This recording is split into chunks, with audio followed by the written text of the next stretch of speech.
Good evening, everyone. Hope you're doing very well. Happy Ramadan to all the people who are fasting, and happy short days to all the people who are not. Well, today I've got something really interesting that I want to talk to you guys about. And only recently, one of my connection on LinkedIn wrote back to me saying that, encouraging me of the videos that I'm making. And that person also said that if you could add some examples to your concept that I'm talking about, I think it would make a lot more sense. So I've decided, let's probably add an example. So in this video, I want to talk about customer-centric value, creating customer value.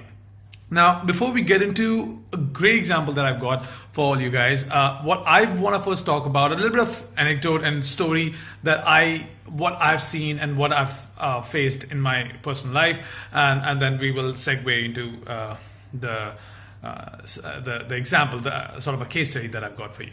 So first, let's talk about what is customer value. And I think the different terms for it: customer equity, customer value. I think these are the two very common terms. And what do they actually mean? It essentially, for a brand, what it actually means is when a person hears a customer's name or a brand's name, it has a positive impact on the person's brain, right?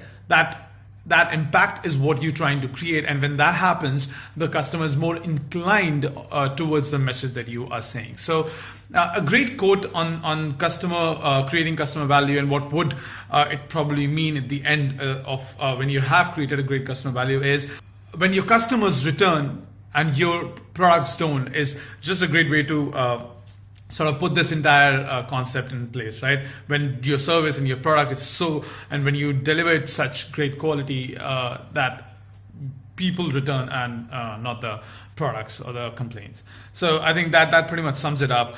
So only recently I was talking to a restaurant owner, and we were having this chat.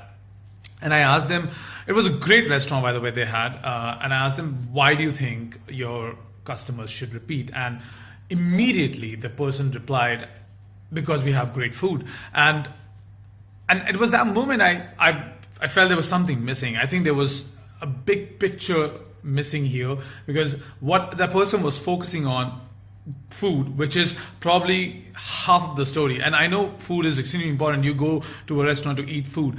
So and this is a question that I want to put it out for you guys, in case if you have any point of view, please leave it on the comment below.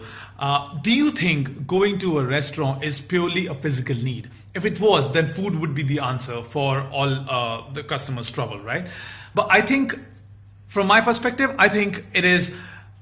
Yes, it is a physical need. That's one of the trigger points, but it is more of an emotional need. It's the food that you want to eat. When you want to eat, if anything that you want is an emotional need. So what I saw a lot of small businesses and people missing out on is the service part of things. And most of the product-led businesses are judged on service. So it's product, of course, that's the bare minimum. That's the skeleton. It's the skin around it is what you offer, your packaging, your service is all that kind of builds it up to a successful offering than just a product, right? So I think an interesting observation in this, and when you offer such great product and great service, you end up creating great customer value, because then customer wants that, right? Over and over.